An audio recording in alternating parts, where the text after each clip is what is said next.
After 15 years together, the Meat Puppets were finally making it with a hit song and a hit record.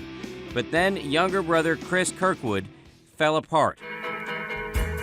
Around that time, things started to go a little bit south for you, right? Shortly after that, things did, yeah. He and his wife were abusing drugs heavily. What were you getting into? Dope. Heroin. It sucks to have somebody you love, on the other hand, be up like that, of course. It sucks from beyond. It's like watching somebody go out to sea on an iceberg and not being able to do a damn thing about it. Making matters worse, the Kirkwoods' mother died from cancer. And then Chris's wife died from an infection she got while shooting heroin. And then that was it. Then I was just gone. Just gone. When you say gone, what do you mean by that? Then it was it was no longer like a problem. It was the end. I could no longer play music. I could no longer be in the band. I could no longer function in the world. And I spiraled utterly and completely off the deep end. I plunged headfirst into the abyss. Chris's behavior strained his relationship with his brother to the breaking point. Was it painful for you? I mean, you guys are 22 months apart. You grew up together. Yeah, sort of, you know. But I don't know.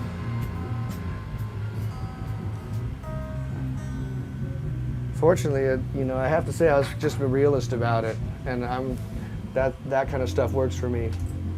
Being a realist. Yeah. I have a little black heart.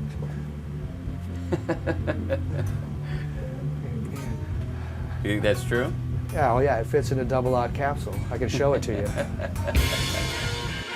The Meat Puppets broke up. Kurt started playing on his own and in a band with Chris Novoselic from Nirvana. Chris was in and out of jail. No teeth, over 300 pounds.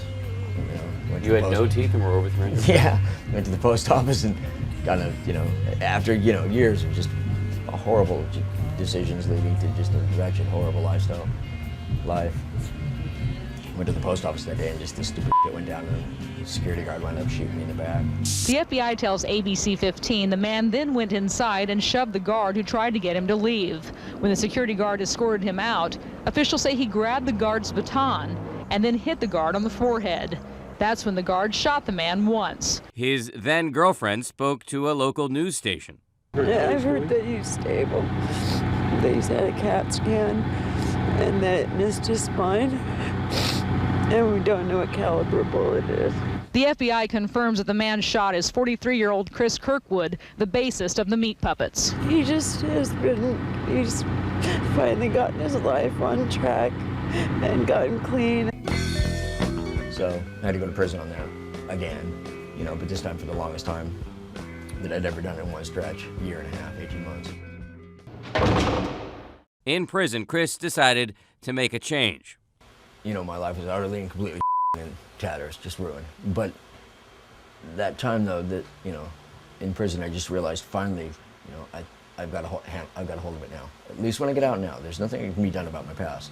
But it's no longer going to control me to the degree that it has. I'm no longer only going to run, like I said, to dope, to cover up the anguish that I brought upon myself with dope.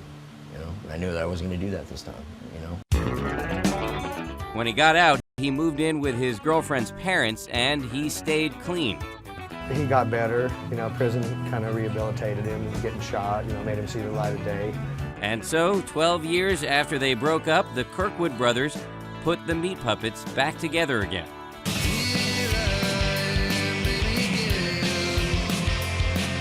I just wanted to make a Meat Puppets record, so I invited him to play again.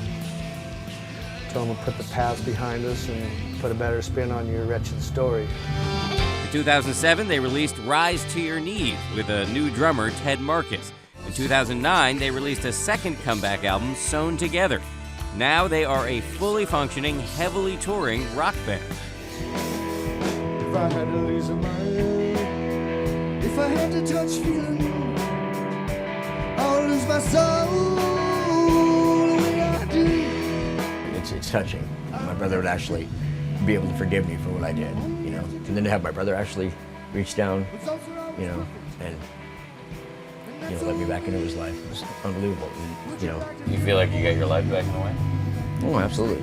Kurt and I are, business partners again. You know, got our band back. This venerable old beat puppet's actually playing again, you know, and I'm just, in awe of the enduring qualities of the human spirit in some ways. Hear the noise. Kurt's feelings appear to be a bit more complicated.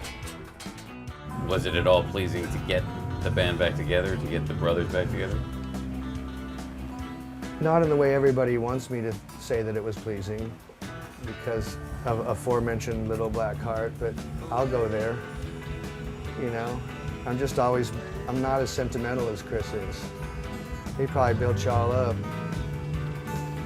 I'm glad to be playing with my brother again, you know. I've just never been that sentimental, and I just don't have the capability in a lot of ways of having that kind of feeling about stuff. Your music, though, does your music not have any sentimentality in it? Sure, yeah. I think it's weepy and beautiful at times.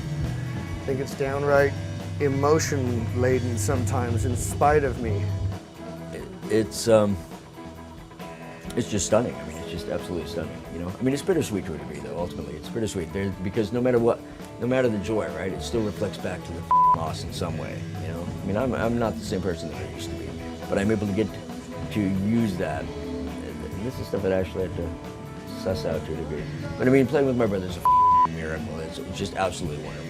And yes, I'm absolutely able to dip into a bottomless well of just, wonder and fury and joy and pain and everything. I mean, it's a very deep emotional pond from whence to draw, fuel to make the art with my brother. But I always had that in a way. But now it's a little bluer now.